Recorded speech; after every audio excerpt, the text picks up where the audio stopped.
Hey everyone, welcome back to another episode of the Digital Toolbox Podcast. My name is Emmanuel Tejada. I'm the owner of Landscape Maverick. We're a digital marketing agency for landscapers, hardscapers, and lawn care professionals. Today we have a special guest. We have Pablo from Black Sheep Lawn Services. Pablo, go ahead and introduce yourself, man. Well, that's me, Pablo Serrano, owner of the Black Sheep Lawn Service down here in Florida, in the Orlando area. We've been in business for 4 years, and it's been good. It's been good so far. Awesome, man. And so, Pablo, before we even get into the landscaping, when you were a teenager, who was Pablo Serrano? Who was he? I was a okay child, not I wasn't bad.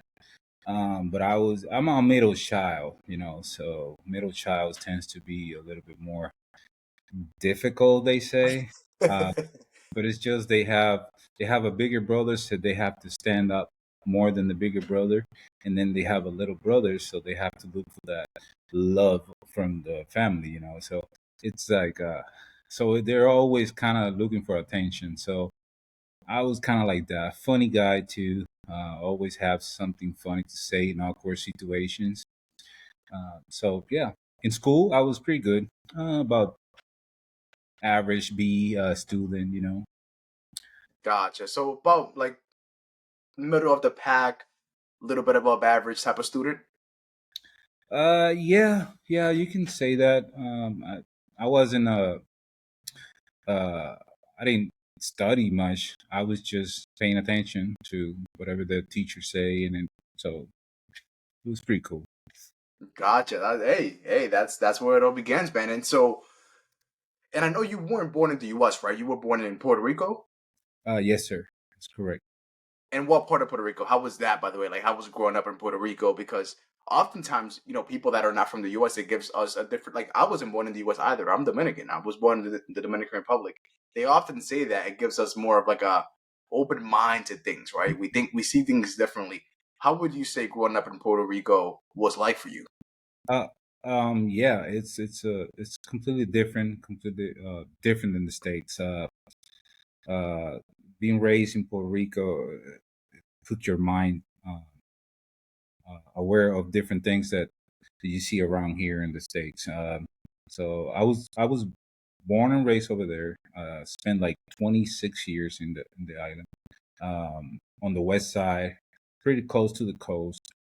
So I was like a country boy type of deal. I went to college to in the city. Did a couple of years in college. Um, so yeah, and you're right, man. Like the values that people learn in Puerto Rico, and actually Puerto Rico, they are completely different than Puerto Ricans raised in the states. So you can say that, yeah, we are kind of more. How do you say that? More awake, I would say, maybe sometimes in different situations. Yeah, no, I agree. Yeah, I agree 1,000%, 1,000%. And so, moving on to it now. So, how did you get into landscaping, Pablo? Like, what were you doing before landscaping, and how did you transition into being your own business owner, entrepreneur, 100% risk on you? So yeah, I was a truck driver for a long time, um, and but I always have this, uh, you know, always thinking about having my own business and looking for ideas for a business. And I'm sure this is like everybody else, like when you're a kid, your father kind of teach you how to, do yards and mow and all that stuff. And my father, he was a really perfectionist guy, so he teach me exactly to take care of the little details, which it makes a big difference when you're doing grass. And so I stopped doing the truck. I actually didn't stop. I did it part time, the lawn service, and enlisted. I would say 3 months. It was already like my phone. It was ringing like crazy. So I was like, you know what? This is it. I think this is it. So I quit my job and went full blast on the lawn service, and it's been a bless. Wow, and you said when you first started, your phone was ringing a lot. So, how did you get your first couple clients? Well, the first first time you kind of go everywhere, you know, and then you start putting stuff everywhere, Facebook Marketplace, and your price is not probably not going to be the right prices. So a lot of people are going to see you with good prices, you know. And so Facebook was the first thing that I kind of put myself out there looking for, you know, customers. A lot of people contact me through Facebook, and but I was like I say, I was driving like long distance, and it wasn't like worth it. But once I started full time, I kind of fixed that little by little, try to work on my route density. Another thing that I did to get customers, it was door hangers. That's door hangers is actually really good because you can buy, I don't know, 500, and if only one, you get one, only one customer through those door hangers. That one customer is gonna pay for all the door hangers and more. You know? So, and I was targeting my area, like all the communities around my house. I was just going out and putting door hangers on the, you know, on the doors and just waiting for the phone to start ringing. And I Yeah, started it in another thing is I started like at the beginning of June. So that's when the rain actually hit really hard in Florida. So people were looking for it, for, you know, customer loan service. And another thing, this is what it's really been working for me, is Google My Business. yes. Once I have my company, you know, legal with the all the city and county or whatever requirements, I went to Google, got myself in Google. So I start asking all my customers at that time, even family members, because you don't, at that time I didn't have that many um, customers. I asked for reviews, and they start putting reviews, 5 star, 4 star, whatever. The more reviews you get, the more Google is going to put you on the top of the list. And in that would actually work for route density, because people in my area, when they look up on the phone, say it's a lawn service near me, my company is gonna be on the top. So they're gonna call right away, especially if I have a lot of reviews, good or bad. Yes. Yeah, 1000%. That's one thing that I push all of my clients to do, right? Especially if they have some sort of CRM. Like if as soon as they complete a job, that client should automatically get a link sent to them for them to leave a review because I tell my clients like think of each review as $1,000. Especially if it's like you mentioned in your local area. Like imagine you go and you type in landscaper near me and there's somebody that left a 5-star review and they live like 3 blocks from you. That holds a lot of weight, right? It's not like you have a client. Oh, you have a client in northern Florida. You have a client in southern Florida. That's like an hour away. No, like these people are in the community and they're saying these things about you. That holds a lot of weight. So I definitely am glad that you implemented that right away, man. That's one thing most people don't do, and it's free to do, right? Like how much did you pay to set that up? Nothing. It's free. Yep. You just have to go in there, throw on some elbow grease, and get it done. Couple of phone call, not even phone call, just a bunch of texts to the customers. Like, hey, can I get a review? And most of the time they agree, you know. And you're gonna get some bad ones, but I mean, it is what it is. That's gonna actually show that you're actually a human being, not a robot. Exactly, yeah, and that you're not paying for reviews because it shows that we all make mistakes and we all have to get better from that. Um, and so Pablo, man, one thing I want to ask you too because your content on Instagram is awesome. That's what made me reach out to you for this podcast, man. It's super entertaining. It's super sharp. And I would, most people wouldn't expect that. Like people would think, especially me, I'm like, yo, this probably takes a long time to film, come up with the idea. So I wanted to pick your brain on that so that the audience can benefit too. Like, how do you come up with your content structure? Well, I mean, uh, so I had the account on Instagram is the most that I use, and I have it for since I started with the business, right? and Hmm. I was posting my, jobs that I did and how clean they look and all that. And I get views, some traffic, but nothing major. So this year I told myself like I have to do something with the Instagram. I wanted to do something because I do Instagram for fun. I don't do it for business. I don't look for customers. I do it actually for fun. So I started studying Instagram, man, at the beginning of the year. Started looking for patterns, if you want to call, on the most views, the most likes, and stuff like that. And I come out with the thing that is either uh, funny videos or drama. And I Drama. don't like, Hmm. huh? Yeah, You and I said don't funny like videos or drama. drama? Yeah, those are like the top that I seen that gets more views, more likes, more comments. So I don't like drama, so I kind of told myself like, let me start with funny videos. Let me figure it out how to make funny videos within. So I bring the funny stuff to my job, so the people I do funny stuff that happens to us, all the landscapers, and I make it pop more funny, and that way the video is kind of like people identify with it and they like it and they come, comment on it, and somehow it works, man. I'm actually surprised. I'm not paying anything. I'm not paying nobody. It's been the last 2 months has been crazy. Wow. And so at the start of the year, do you know more or less how many followers you had? So yes, on February I have 3,500, and as of right Wow. now I have 15,200 and some change or whatever. So Wow. So that you're telling me that in like 4 months, not even, maybe like 3 months, you gained over 10,000 followers on Instagram. yes, sir. Holy I'm shit. And surprised. that's something that people hear and it's like, oh, how much did he pay? Who did he pay to do that? But you did it organically. Yep, that's correct. Holy shit. And then let me ask you this. You probably won't know the answer, but do you know how many posts you had in February? Nah, not really. Like So exactly. then how many posts with that new strategy do you think it took you to get those 10,000 followers?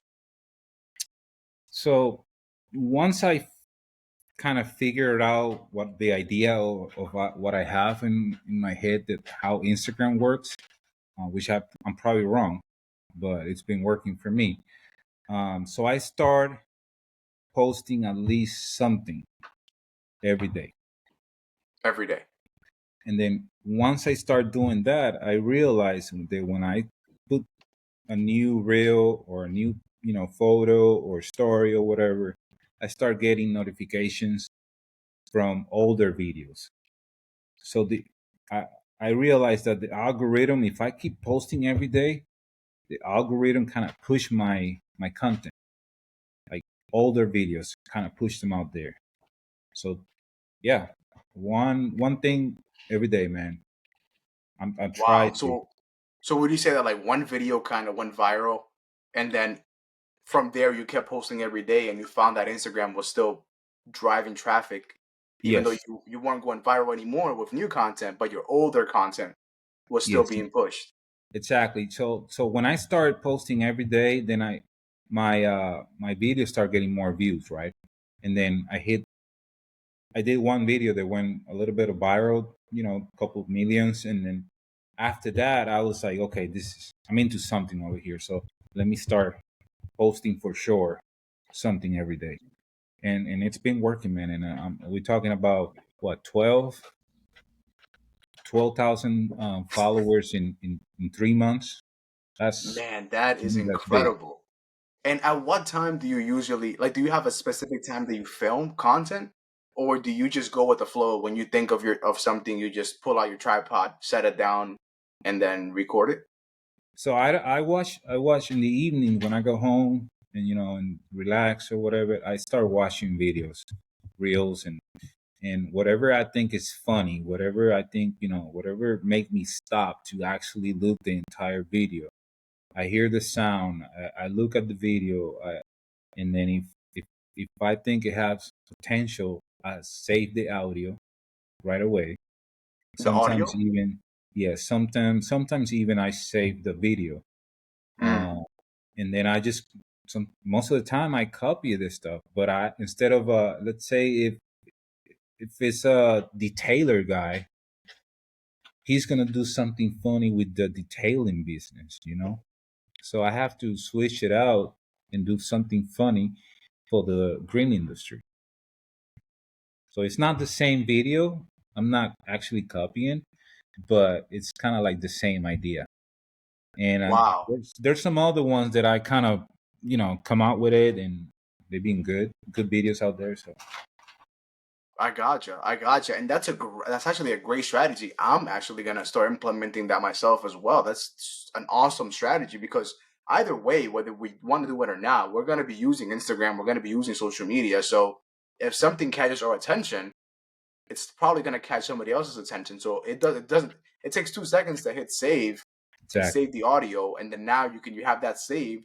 Whenever you want to make content, you go to the saved section and then you just put your own spin on things, right? Maybe it's a detailer, but maybe you can use it to show off some new patio that you installed or a new lawnmower you got, for example. exactly, Man, that exactly. is a great strategy right there.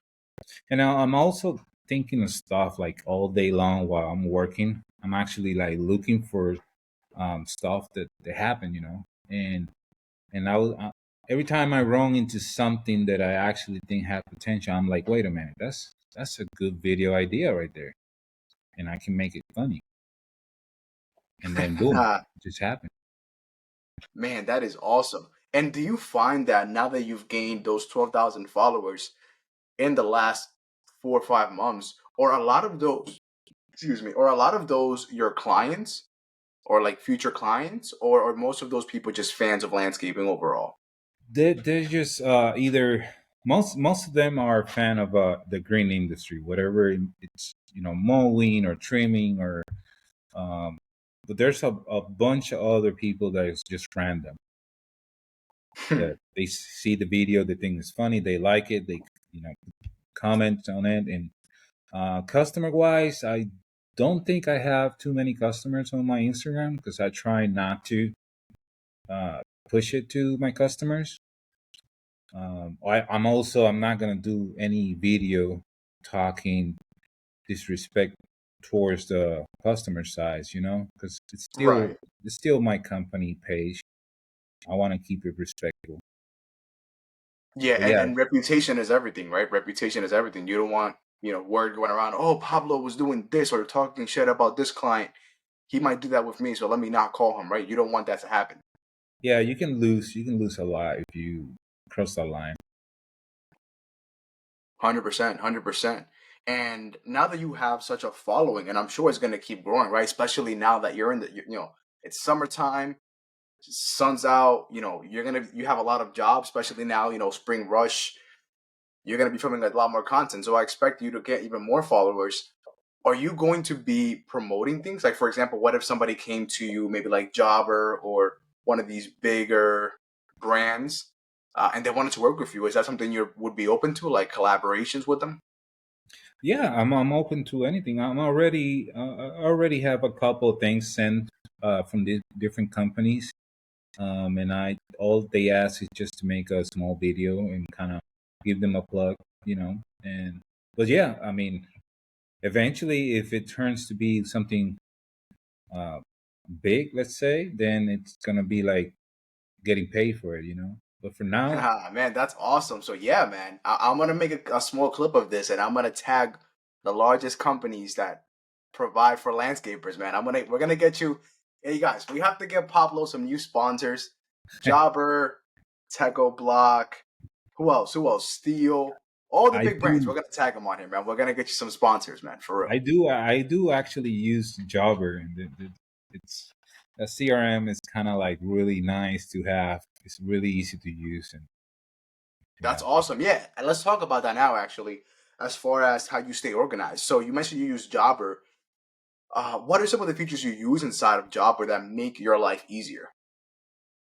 It's just how easy it's when you separate, when you put the customer, you kind of have already the idea of what day is going to be done their job, their house or whatever.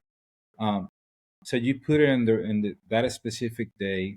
Jover, we show you on the map where it is. You can hit complete on the app through the phone. You can send the invoice right there. You can even collect the payment right there on the spot. So you don't have to. There's customers that I never seen, so I have no idea how they look. Everything's Are been you serious? yes, everything is being through the phone.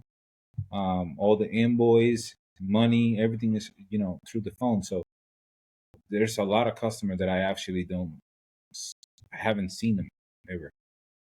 Wow, And that's awesome. So everything is done through the phone, and when it comes time to fulfill on their service, you just go and mow the lawn, do what you have to do, and then on your way to the next client. exactly, I don't have to knock on the door waiting, for the cash or it's really, it makes your life simple. Everything is done right there. I still have some paper, that I kind of write down stuff, but the main thing is that CRM, Jobber, and everything is so professional. Like you send an invoice, it will have your logo on it. It will, it will look like really professional. The link for the, if they want to pay with the credit card, the link is gonna be there. It's a really nice, and it's not only Jobber. There's a bunch of other CRMs out there that kind of do the same. So Right.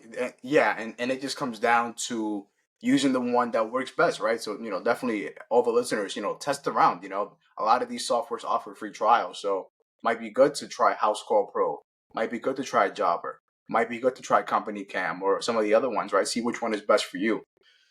Definitely, that's just as correct. long as you use one, because it does, like Pablo said, it does make your life a lot easier. Yes, sir. Awesome. Definitely. And by the way, Pablo, how many people are on your team? Is it just yourself? Well, I mean, I started myself, but then I got three kids. And the older kids helped me a lot at the beginning, and then they went off, college, and they got their own jobs right now and stuff. So the little guy is actually helping me, The uh, little guy. which is not that little anymore, but I but think I yeah, saw. he's I think I saw a picture of him. You posted like a before and after. And now he, like when he was younger, and then he had the hat on. yes, sir. Oh man, And that's he how old is he now? actually, he's 19, and he's actually really good with the mower, man. Like a lot better than me, I would say. Really? Yeah, I'm a trimmer Yeah, guy, so I like using the trimmer, and he take care of the mowing. that's awesome, man. And so, does he work with you full time, or is it just sometimes when he helps you out? He actually worked with me, and he also have a part-time job at night. Oh wow, So that's awesome. So he's working with you. He's helping you set up the legacy, the Black yeah, Sheep legacy. yeah, you can call it like that. Yes, sir. Yeah, he's my employee. He's not working for me for free. He's actually getting paid and Of everything. course. And I wanted to have more employees. I wanted to grow, but at some point, sometimes it's like really hard to get new employees that actually care about the company, like a little bit closer than exactly what you care. So yeah, it's been difficult to get employees and try to grow the business. Gotcha. So it does sound like you do want to grow, but it's just been a bit difficult as far as finding employees that are actually competent and that actually care about the work and the business. Yes, yes, exactly. Gotcha. And are you at the point where like you literally don't have any time because you're always doing work? Like if you found the perfect employee right now, do you have enough work to pay them and grow the business? I do. If I hire an employee that actually cares, that I see that I will have the ability to pay him good, and and find more jobs. Because, like you say, I'm always busy right now. I'm not taking any new customers unless they're neighbors from my customers, because of the time. If I wanted to do a bigger job, like cleanups and stuff like that, which I can't, but I pretty much don't have the time. And, I don't want to work Saturdays and Sunday, which sometimes you got to do. But, but yeah, that's Wow. one of the reasons why I kind of settled down a little bit here with what I got so far. But I wanted to grow. I wanted to put at least two more trucks with trailers, and kind of build another route close to where I'm at. Yeah, no, that's awesome, man, because it shows right there too that what you have is working, right? So like if you had somebody that actually cares and it's a good employee, all you need is that new truck. I mean, that another a second truck, a second trailer, and that route, right? Because you will probably have a lot of people that are calling you already. Hey Mhm. Pablo, do you do this? Do you service this area? And you're like, no, I'm sorry, it's too far away. We're too busy right now. I'm sure you say it differently, but that's kind of what it's like, I would imagine. Yep, that's exactly what it is. Um, Somebody that actually care at least, like, let's say 70% of what I care about the company, or maybe less. Let's say 50. It will be nice, and then I can put my son with whoever it is. After we train him, and then I can go solo. And if it goes well, then hire a new guy and kind of I train the new guy, and then it just continue growing. Yeah, no, that sounds like a beautiful strategy right there to scale. So it sounds like the only thing that's holding you back, Pablo, is finding some people that care. So guys, listen in. If you guys live in Florida, what specific part of Florida, Pablo? St. Cloud, St. about. Cloud, Florida. Guys, we need you guys. If you care about landscaping, if you love the green industry, if you're looking to make some good money with a good person that has a good heart, reach out to Pablo, man. Black Sheep Landscaping is going to be the next big thing. And all he needs is an employee that cares. The work is already there. They have a strategy that works. They're just missing you. So if that's you, reach out to Pablo. Oh yeah. Let's go. And Pablo, by the way, man, I mean, I know you're a big fan of the green industry. What's your take on hardscaping? How do you feel about that? Do you think you would ever take the leap into doing something like that? I think I can. I don't know how to do it, but I'm sure I can learn. I won't be doing like big stuff. Probably do small, patios in the back, and making the driveways, because driveways over here are most of them the drivers are made with pavers, so that's considered hardscape. Maybe Right. make the driveways a little bigger. Small jobs like that. Small Nothing. jobs like that, yeah. And what about even subcontracting? How do you feel about that? Would you ever take on a job that you know you can't do, but you have a friend that can? Would you subcontract them out, or do Oh you feel that yes. you want to have total control? You'd rather do it yourself? Well, if I'm able to do it, I will do it. But if it's something that I either can do or don't have the time, I will look for, like you say, just that network, trying to find a friend and know a friend, and that's how pretty much goes. But yeah, if it's a customer of mine already, I will try my best to look for somebody who can do the job responsibly too. Just throwing some random guy to them. Yeah, that's true, right? That's true. And if there's somebody that's gonna do it, might as well be you because you care about the person, right? You care about them. Like you said, you don't want to send some random fucking guy that says he can do something, and then now you look bad because you recommended him, and then Exactly. it ruins the whole thing, ruins the whole flow. But man, that's very interesting. And Paulo, one thing I was curious about. So, what does a day in the life look like for you, as far as from morning to the end of the day? Like my day, you say, or I Yeah, didn't. like a day in your life. It's pretty simple. I wake up, get everything ready, get the water ready for the day, cold water, make sure all the equipments are, have How much gas in water do it. you drink per day? How much water? Yeah, About between my son and I, it's about 2 gallons and a half, 2 gallons and a half. Wow. which is not, if you putting it like, working in the sun outside, it doesn't sound like much, but yeah, it is. But yeah, we I kind of go through the whole process of looking at the equipment, make sure the oil is fine, make sure they're not like leaking, the tire pressures are fine, and we we go and do about some days are kind of slow and we do about 12 yards. Some days are kind of crazy and we do about 20 to 25 yards. Uh, it all depends. And then if we got a bigger job, and then yes, the day turn to be a lot longer. And what are the times more or less? Like, at what time do you usually wake up? But that's the thing. I don't like to go out that early.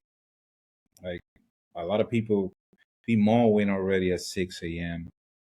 I'm really not into bothering people, so I kind of go out my door about 8:30, 9 each, and then I start. And like I say, all my customers are really close, so I don't have to drive that long to get to my first customer. And that way, if I start at that time, that way at 9, nobody can say anything that, hey, I'm asleep, can you come later, or stuff like that. I mean, come on, it's already 9. Wake the fuck up. What are you doing? Yeah. Wow. And then, so does that mean that since you start a little bit later than most other companies, does that mean that your days also end a little bit later? Well, the bigger days, yeah, yeah, I would say that's for sure. I might I might be mowing almost a dark, going on. But I mean, all these companies that start really early, they get a lot more yards, and they make the day the same. The Got same. it. So, yeah, so they'll start early, but they'll also end late as well. It's not like they start early and finish early. Exactly, because they have more time to do work. So they will add, instead of doing 20 or 25, they probably gonna do like 40 yards. Wow. And that's just one truck, you think?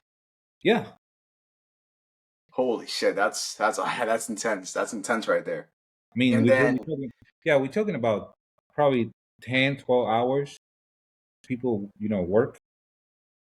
So yeah, they can be done if they are really close to each other. Oh yeah, they can do a lot of houses. wow. And then what's it like when you're on the road? Like, for example, what do you eat? And I'm just gonna ask questions that most people have. So, like, when do you eat, and what do you usually eat? So I kind of split my day in like in, two mini routes. I do all the ones that I pretty much together, and then we go and eat. Doesn't matter what time. It could be 11. It could be 2 p.m. And that's when we go and kind of. I don't bring lunch with me. I'm with my kids, so I kind of go out and eat something nice so that he can have a nice meal. And we sit down and we eat 30, 40 minutes, and then we go back and then do the rest. So the first group of houses, they're all pretty much together, and then the second group of houses, they're gonna be pretty much all together. Got it. Okay. So, route one, lunch. Route two, end of day. Exactly. Gotcha, man. That is an awesome structure right there. And plus, I like the fact that you mentioned that you guys treat yourselves a little bit, right? You guys treat yourselves. You go to a nice restaurant, maybe. Who knows? Maybe some sort of Cuban spot. I know Florida is known for a lot of Cuban food, so Yeah. you go get some food and then you go to the next job. So that's awesome. I thought it was like you eat in the car and you're like, let me eat real fast, boom, boom, boom. They go mow this lawn. So it's not like that. No, Although sometimes probably like it's like that. I'm a yeah. I mean, a lot of people are like that, and I get it. I get it. You want to be fast. You want to go do the yards and go home. But I mean, I'm my own boss. I don't mind staying a little bit later, and I want to eat good. I don't want to. And it's not that I'm going to a restaurant every day, but I can sit down on a subway and eat me a nice sandwich and take my time eating it and kind of process the meal and then go back to work. That's awesome. And then what type of equipment do you guys use? Like, do you tend to buy the same brands? Do you tend to test different things out? How does that look like? Well, all my handheld, my trimmers and stuff like that is Echo. I'm an Echo guy. Um, for some reason, I love Echo. I don't know why. And then I have two 36-inch mowers. One is a Kubota, and one is a John Deere.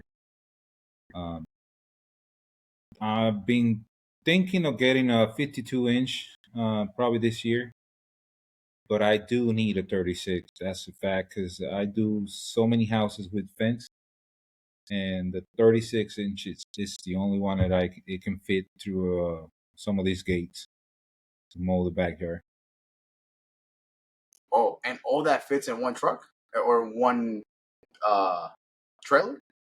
Yeah, I mean, when I started, I had a enclosed trailer that it was 6 by 10, and I used to put on that trailer a 36-inch Kubota, a 48 residential John Deere, one of those from Home Depot, and all my trimmers and stuff. And that was a 6 by 10. Now I got a 8.5 by 16 trailer. So I put everything there, and I still have like probably about 6 feet of just nothing on the trailer. That I can stand there, look for my equipment. Everything is organized. I want everything organized. If you grab something, you got to put it back the same spot. That's gonna minimize my time looking for something that I need or whatever. I just grab it, use it, put it back, and done. You know, do the job. Dude, I love that. Yeah, and the efficiency too, right? The efficiency of it is probably means a lot instead of being slowed down by the size of it, stuff like that. So that's awesome, man. And I wanted to ask you, so yes, you do lawn care, but do you also install flowers? Do you also install mulch? Do you do all those little things too? Or are you just more about cutting grass? Well, I mean, long care. It's the biggest. So just cutting the grass, doing the edging. But I can do. I can plant flowers. I can do. Sometimes I do mulch. I fix the flower beds, like pull all the weeds and stuff like that. We can prune some trees if you need to. Not too big of a tree, but yeah. Palm trees, we can prune them too. It's pretty much everything within the yard maintenance, just to kind of keep it nice and so that people like it. Gotcha. That's awesome, man. And I'm glad I was able to ask you these questions because like when I come onto these podcasts, it's like I often ask questions that come to me and that most people always have in the back of their minds, but they're either like too scared to ask the question or they don't know who to ask it, or maybe they had the question but they never got to ask it to somebody in the space. So I'm glad you were here, Pablo, to answer those questions for us, man. Thanks, appreciate it. Yeah, for sure, man. And then I want to get some closing thoughts here. First thing is, how can somebody that's starting out in a lawn care business, how can they make more money? How can they be more profitable faster? So, like, what are some mistakes they can avoid? What are some tips that you would give them if they're just at the beginning of their business? Well, I was lucky because I was a truck driver, so I had an income already, So, and when I went to buy my first couple of equipments, I didn't went and just got me a mower. I went and got me a whole trailer that somebody was selling it on the marketplace with pretty much all the equipment already set up to start the business. So if you're able to do that and maybe pay cash, because some people sell it for cheap. Um, that will bring bring you a lot of profit without too much expense, because you're not going to be paying for anything. Everything is going to be already paid. So all the jars and the jobs that you're going to be doing is going to be straight for you, to your pocket. So that's something that you might want to consider. Try to save money, um, and get all the equipment, pay, not finance or anything like that. Or start small with it, just a little mower, a little trimmer, and build that. Save that money, and then start getting better equipment. Um, Another thing is the Google My Business. You need to open that Google My Business and get a bunch of reviews. That will help you to create route density. And it's gonna be like, I don't do door hangers anymore. I used to. I don't do any type of yard signs or anything like that.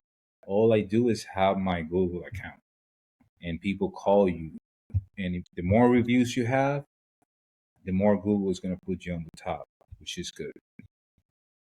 I would say those are like the main things to do, and not kind of screw yourself. Start slow and then get that Google account. Boom, let's go. I love it. And I love it. It sounds like you really want, or you really recommend people to start off with not getting into too much debt at first, right? Not like going out, oh, let me go buy this $100,000 truck brand new. Let me go buy $20,000, $50,000 of equipment brand new. Sounds like you recommend kind of going with things that are pre-owned, get some money rolling into the door, and then later on you can buy better and better stuff. Exactly. That's exactly what it is. When I was in Puerto Rico, I kind of did the same thing for like less than a year, and I have, it was a Corolla, 1984 Corolla, and I used to have work at a restaurant too. So in the morning, I used to mow some yards and then work at the restaurant at night. I didn't want to have my mower and stuff on the trunk open, so that people can steal it or whatever. So what I come out with it, I took the passenger seat out, and I used that space to put my mower, my trimmer, and then lock it. So there's a way. If you want to do it, you will find the way to do it. Yes, sir. Where there's a will, there's a way. So if you want to do it, you'll figure it out. I love that message right there. In fact, that'll be our closing thought right there. There's a will, there's a way. So if you want to own a company, if you want to own lawn care company, you can do it. You just got to put in the work and be resourceful. So you know what, Pablo? How can people get in contact with you? Let's say they're your potential customer or they're a fan of your content. How can they reach out to you? How can they reach you? You can reach out to me through Instagram, which is the platform that I use the most. Just send me a message or whatever. It's the Black Sheep Lawn. Um, I'm also on TikTok and all these other stuff, but Instagram is like the go-to for me. But you can shoot me an email to the same the Black Sheep Lawn at gmail.com. Those are like look for me on Google, which Awesome. Let's go. So yeah, guys, go ahead and give Pablo a follow on Instagram at the Black Sheep Lawn and connect with him, man. This is an amazing person. He was on here on our podcast. He's a great dude. And yeah, man, Pablo, thank you so much for your time. Thank you so much for coming onto this podcast, for telling us those stories, dropping those gems, man. I really value your time. Thank you so much. Audience, follow Pablo, like the show, give me a follow on Instagram. If you are in need of any digital marketing services, reach out to me at Landscape Maverick on Instagram. Be more than happy to answer any of your questions. If you have any questions for Pablo, reach out to him. But guys, stay blessed, put in the work. Let's go. thank you guys.